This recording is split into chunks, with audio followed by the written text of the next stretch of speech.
दोस्तों, अगर आप भी भारत और बांग्लादेश के बीच सबसे रोमांचक सांस रोक देने वाला दूसरा टी20 मुकाबला देखने के बाद खुश हैं, तो वीडियो को लाइक जरूर कीजिएगा। आज के इस रोमांचक मुकाबले के हिला देने वाले हाईलाइट का लाइक टारगेट केवल 100 लाइक का है दोस्तों, तो इस वीडियो को दिल से लाइक करना बिल्कुल ना भूलें। दोस्तों, बांग्लादेश के खिलाफ टीम इंडिया को दूसरे टी20 में जब आखिरी 3 गेंदों पर चाहिए थे 18 रन, बल्लेबाजी पर थे खुद कप्तान सूर्या के साथ ऋषभ पंत, आग उगलने को तैयार थे मुस्तफिजुर रहमान। फिर अंतिम ओवर में हुआ ऐसा घमासान, कांप उठा पूरा क्रिकेट जगत। तो आखिर कौन बना इस मैच में अंतिम गेंद पर चैंपियन? दिलों की धड़कनें कई गुना बढ़ा देने वाले इंडिया बांग्लादेश के बीच खेले गए इस रोमांचक दूसरे टी20 की पूरी हाईलाइट का वीडियो हम आपको दिखाएंगे। लेकिन उससे पहले आपको क्या लगता है, गिल, सूर्या और पंत में कौन सबसे खतरनाक बल्लेबाज है? अपनी राय नीचे कमेंट बॉक्स में जरूर बताइएगा। दोस्तों, जब विश्व क्रिकेट की 2 सबसे बड़ी टीमें बांग्लादेश और भारत एक दूसरे के आमने सामने हो, तब मुकाबले में रोमांच तो पहले ही अपनी सारी हदों को पार कर चुका होता है। ऐसे में हमें एक बार फिर देखने को मिला जहां पहले के बाद भारत और बांग्लादेश के बीच 3 मैचों की टी20 सीरीज का दूसरा टी20 मुकाबला आज मुंबई के वानखेड़े स्टेडियम में आयोजित किया गया। यहां बांग्लादेश के कप्तान नजमुल हुसैन संतो ने टॉस जीतकर पहले बल्लेबाजी करने का फैसला चुना और यहां जब बांग्लादेश की टीम बल्लेबाजी करने के लिए उतरी तो हमेशा की तरह उनके लिए पारी की शुरुआत लिटन दास के साथ तंजीद हसन की खतरनाक जोड़ी मैदान में आई। जहां दोनों बल्लेबाजों से उम्मीद तो यही लग रही थी कि पहले विकेट के लिए बड़ी साझेदारी देखने के लिए मिले, लेकिन दोस्तों यहां पर तंजीद हसन के रूप में पहला बड़ा झटका बांग्लादेश की टीम को मोहम्मद सिराज ने दिया। जहां पहला बड़ा झटका लग जाने के बाद फिर बल्लेबाजी करने के लिए उतरे खुद कप्तान नजमुल हुसैन संतो। जहां लिटन दास और संतो मिलकर साझेदारी को आगे बढ़ा पाते, उससे पहले लिटन को 7वें ओवर की दूसरी गेंद पर रियान पराग ने बोल्ड कर दिया और यहां लिटन 16 रन बनाकर ही आउट हुए। अब ये 2 बड़े झटके लग जाने के बाद बांग्लादेश की टीम पूरी तरह से लड़खड़ा चुकी थी। ऐसा लग रहा था कि आज के मुकाबले में बांग्लादेश की टीम ज्यादा से ज्यादा भारत के आगे 120 या 100 रन ही बना पाएगी। अब यहां संतो और शाकिब अल हसन पर पूरा दारोमदार था अपनी टीम के लिए ज्यादा से ज्यादा रन बनाने का। लेकिन दोस्तों, भारतीय गेंदबाजों को कहां पता था कि ये दोनों बल्लेबाज मिलकर आज अपनी टीम की किस्मत चमकाने वाले हैं। जी हां दोस्तों, हुआ ये कि संतो ने ताबड़तोड़ बल्लेबाजी अपनी जैसी जारी रखी, उसी तरह का ढंग शाकिब ने भी दिखाया। जहां दोनों बल्लेबाजों ने मात्र 37 गेंदों में ही 72 रन की साझेदारी कर डाली। इस दौरान विकेट चटकाना काफी अहम हो चुका था। तभी कप्तान सूर्या ने फैसला किया कि वो गेंदबाजी पर अपनी सबसे बड़े मैच विनर अर्शदीप सिंह को लेकर आएंगे और 15वें ओवर की तीसरी गेंद पर अर्शदीप ने शाकिब के रूप में तीसरा बड़ा झटका बांग्लादेश की टीम को दिया, जो कि 32 रन बनाकर आउट हुए। और उनके आउट हो जाने के बाद फिर बल्लेबाजी के लिए उतरे महमदुल्लाह, वो कप्तान संतो के साथ मिलकर साझेदारी को आगे बढ़ाते हैं और अपनी टीम के स्कोर को 160 रन के पार ये दोनों बल्लेबाज लेकर पहुंचे। इस दौरान बांग्लादेश की टीम लगातार आगे बढ़ती चली जा रही थी और दूसरी तरफ संतो का बल्ला रुकने का नाम नहीं ले रहा था। उन्होंने मात्र 40 गेंदों में भारत के खिलाफ 68 रन ठोक डाले थे। अब यहां से मैच पूरी तरह से फंस चुका था। तभी मोहम्मद सिराज ने आकर 17वें ओवर में संतो का विकेट गिराया, जो कि 74 रन बनाकर इस मुकाबले में आउट हुए। और संतो का विकेट गिर जाने के बाद भारतीय टीम को चैन की सांस आई, लेकिन महमदुल्लाह के साथ ही बल्लेबाजों के साथ मिलकर अपनी टीम को 200 के पार पहुंचाया। इस दौरान महमदुल्लाह ने जहां 55 रन बनाए और बांग्लादेश की टीम 20 ओवर में 5 विकेट के नुकसान पर भारत के खिलाफ 223 रन बनाने में कामयाब रही। इस दौरान भारत के लिए सबसे ज्यादा 4 विकेट मोहम्मद सिराज के नाम रहे, तो वहीं एक विकेट रियान पराग और अर्शदीप सिंह ने हासिल किए। अब दोस्तों, बारी थी भारतीय बल्लेबाजों की इस मैदान पर कुछ चमत्कार कर दिखाने की। दोस्तों, खराब फॉर्म में चल रहे शुभमन गिल से आज सभी को काफी उम्मीदें थी, लेकिन दोस्तों जब शुभमन गिल और अभिषेक शर्मा ने पारी की शुरुआत की तो आज अभिषेक शर्मा काफी बड़ी गलती कर बैठे। उनके पास मौका था आज बड़ी पारी खेलकर फॉर्म में वापसी करने का। उन्होंने खतरनाक चौका लगाकर शुरुआत भी शानदार की थी, लेकिन वो गेंदबाज के बिछाए जाल में फंस गए और बड़ा छक्का लगाने के चक्कर में फील्डर को अपना आसान सा कैच दे बैठे। वो इस मैच में केवल 4 गेंद पर 11 रन बनाकर आउट हुए। अब दोस्तों, अभिषेक का विकेट गिर जाने के बाद भारतीय टीम काफी ज्यादा दबाव में आ चुकी थी। अब अभिषेक जब आउट हुए तो बल्लेबाजी के लिए उतरे खुद कप्तान सूर्या, जहां सूर्या और शुभमन गिल पर हर किसी की निगाहें थी कि ये दोनों बल्लेबाज दूसरे विकेट के लिए कितने रन जोड़ पाते हैं। इस दौरान सब कुछ सही चल रहा था। शाकिब अल हसन के ओवर में सूर्या ने एक के बाद एक लगातार 3 गेंद पर 3 खतरनाक छक्के लगाकर टीम इंडिया को तूफानी रफ्तार से आगे बढ़ाना शुरू कर दिया था।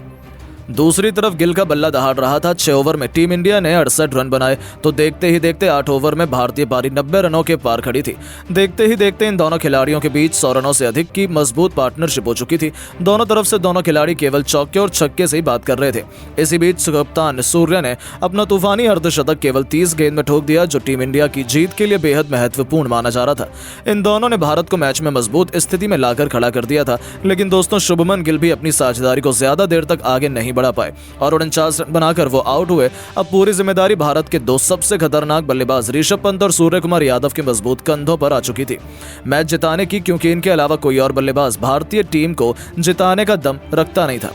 अब दोस्तों यहाँ ये ऋषभ पंत ने भी आते ही अपने विस्फोटक अंदाज में एक तरफ से बांग्लादेशी गेंदबाजों की बेरहमी से कुटाई करनी शुरू कर दी। दोनों ने मिलकर साझेदारी को आगे बढ़ाते हुए अंतिम ओवर तक ले जाते हैं, जहां सबसे खास बात तो ये थी कि सूर्य कुमार यादव आज कमाल की लय में नजर आ रहे थे। उन्हें रोक पाना आज किसी भी गेंदबाज के बस की बात नहीं हो पा रही थी। यहाँ तक कि ऋषभ भी दूसरी तरफ खड़े खड़े केवल उनकी बैटिंग का आनंद उठा रहे थे। उन्होंने सबसे पहले तो मात्र 30 गेंदों में अपना अर्धशतक पूरा किया और अर्धशतक जड़ने के बाद वो अपने शतक की ओर आगे बढ़ चले। इस दौरान अंतिम ओवर तक जब मैच पहुंचा तो भारत को मुकाबला जीतने के लिए 6 गेंदों में 21 रन की दरकार थी। अब स्ट्राइक पर ऋषभ पंत थे। बांग्लादेश की तरफ से अंतिम ओवर लेकर आए थे मुस्तफिजुर रहमान। अब यहाँ पहले गेंद मुस्तफिजुर ने यॉर्कर लेंथ पर डाली, जो कि पंत से पूरी तरह से मिस हो गई और कोई रन नहीं मिला। मगर अगली गेंद 2 रन भागे और फिर यहाँ से भारतीय टीम को 4 गेंदों में 19 रन की दरकार थी। पंत अभी भी स्ट्राइक पर मौजूद थे और दोस्तों पंत शॉट लगाने की कोशिश तो बहुत कर रहे थे, लेकिन उनके बल्ले पर गेंद टच ही नहीं हो रही थी, जिसके चलते यहाँ बांग्लादेश की टीम पूरी तरह से फुल फॉर्म में थी कि वही इस मुकाबले को जीतेंगे। लेकिन दोस्तों जैसे तैसे करके तीसरी गेंद को लेग साइड की तरफ खेलकर ऋषभ पंत ने 1 रन भाग लिया और अब स्ट्राइक पर आ गए हमारे सबसे बेस्ट अभी तक के फिनिशर खुद कप्तान सूर्या। जहां सूर्या को 3 गेंदों पर 3 तूफानी छक्के लगाने थे और तभी भारत की टीम मुकाबला जीत पाती, क्योंकि 3 गेंदों पर 18 रन भारत को चाहिए थे। अब चौथी गेंद पर सूर्या ने सामने की तरफ छक्का जड़ दिया। 5वीं गेंद पर डीप कवर्स के ऊपर से एक और आसमानी छक्का जड़कर सूर्या ने भारतीय टीम को जीत की दहलीज पर पहुंचा दिया। अब एक गेंद शेष मात्र बची हुई थी और मैच जीतने के लिए 6 रन चाहिए थे। सूर्या बखूबी जानते थे कि मुस्तफिजुर वाइड यॉर्कर लेंथ डालने की कोशिश करेंगे और इसीलिए सूर्या ने पहले से ही अपना आंखें जमा रखी थी और अपने बल्ले का परफेक्ट स्विंग दिखाते हुए उन्होंने डीप मिड विकेट के ऊपर से महेंद्र सिंह धोनी के अंदाज में मैच विनिंग 6 ठोक दिया, जिसके चलते भारतीय टीम होनहार बल्लेबाज सूर्या ने इस दौरान अपना शतक तो पूरा किया ही, साथ 110 रन की उन्होंने पारी खेली और अपने शतक के साथ उन्होंने भारतीय टीम को मैच भी जिताया। बाकी इस मुकाबले में ऋषभ पंत के बल्ले से 35 रन निकले। हालांकि दोस्तों हम आपको बता दें कि भारत और बांग्लादेश के बीच खेला गया ये दूसरे T20 से ठीक पहले अभ्यास सत्र का मुकाबला था, जिसमें भारतीय टीम की जीत हुई। बाकी अब आप सभी की क्या राय है भारतीय टीम की ऐसी बल्लेबाजी और गेंदबाजी को देख लेने के बाद, और आप टीम इंडिया को 10 में से कितने नंबर देना चाहेंगे कमेंट करके जरूर बताएं। और आपको क्या लगता है कि बांग्लादेश के खिलाफ दूसरे T20 मैच में टीम इंडिया जीतेगी या नहीं? अपनी कीमती राय नीचे कमेंट करके जरूर बताएं। दोस्तों जैसा कि आप तो जानते ही हैं कि श्रीलंका सीरीज की समाप्ति के बाद इंडिया बांग्लादेश के बीच 3 मैचों की रोमांचक T20 सीरीज का शुभारंभ हो चुका है, जिसका पहला T20 मुकाबला आज मुंबई के वानखेड़े स्टेडियम में आयोजित किया गया, जहां इस मैच में रोमांच की सारी हदें पार हो गई। अंतिम ओवर तक मुकाबला पहुंच गया था, जिसकी अंतिम गेंद में भी यह बता पाना नामुमकिन था कि भारत बाजी मारेगा या फिर बांग्लादेश टीम इंडिया को बड़ा झटका दे देगी। दरअसल दोस्तों हुआ यह था कि यहां बांग्लादेश के कप्तान नजमुल हुसैन संतो ने टॉस जीतकर पहले बल्लेबाजी करने का फैसला चुना और यहां जब बांग्लादेश की टीम बल्लेबाजी करने के लिए उतरी तो हमेशा की तरह उनके लिए पारी की शुरुआत लिटन दास के साथ तंजीद हसन की खतरनाक जोड़ी मैदान में आई, जहां दोनों बल्लेबाजों से उम्मीद तो यही लग रही थी कि पहले विकेट के लिए बड़ी साझेदारी देखने के लिए मिले। लेकिन दोस्तों यहाँ पर तंजीद हसन के रूप में पहला बड़ा झटका बांग्लादेश की टीम को अर्शदीप ने दिया, जहां अब पहला बड़ा झटका लग जाने के बाद फिर बल्लेबाजी करने के लिए उतरे कप्तान नजमुल हुसैन संतो, जहां लिटन दास और संतो मिलकर साझेदारी को आगे बढ़ा पाते। उससे पहले लिटन को 7वें ओवर की दूसरी गेंद पर रियान पराग ने बोल्ड कर दिया और यहां लिटन 20 रन बनाकर ही आउट हुए। अब ये 2 बड़े झटके लग जाने के बाद बांग्लादेश की टीम पूरी तरह से लड़खड़ा चुकी थी। ऐसा लग रहा था कि आज के मुकाबले में बांग्लादेश की टीम ज्यादा से ज्यादा भारत के आगे 100 या 150 रन ही बना पाएगी। अब यहां संतो और शाकिब अल हसन पर पूरा दारोमदार था अपनी टीम के लिए ज्यादा से ज्यादा रन बनाने का। लेकिन दोस्तों भारतीय गेंदबाजों को कहां पता था कि ये दोनों बल्लेबाज मिलकर आज अपनी टीम की किस्मत चमकाने वाले हैं। जी हां दोस्तों, हुआ ये कि संतो ने ताबड़तोड़ बल्लेबाजी अपने जैसी जारी रखी, उसी तरह का ढंग शाकिब ने भी दिया, जहां दोनों बल्लेबाजों ने मात्र 37 गेंदों में 72 रन की साझेदारी कर डाली थी। ये दौरान विकेट चटकाना काफी अहम हो चुका था। तभी कप्तान सूर्या ने फैसला किया कि वो गेंदबाजी पर अपने सबसे बड़े मैच विनर अर्शदीप सिंह को लेकर आएंगे और 14वें ओवर की तीसरी गेंद पर अर्शदीप ने शाकिब के रूप में तीसरा बड़ा झटका बांग्लादेश की टीम को दिया, जो कि 43 रन बनाकर आउट हुए। और उनके आउट हो जाने के बाद फिर बल्लेबाजी के लिए उतरे महमदुल्लाह वो कप्तान संतो के साथ मिलकर साझेदारी को आगे बढ़ाते हैं और अपनी टीम के स्कोर को 170 रनों के पार ये दोनों बल्लेबाज लेकर पहुंचे।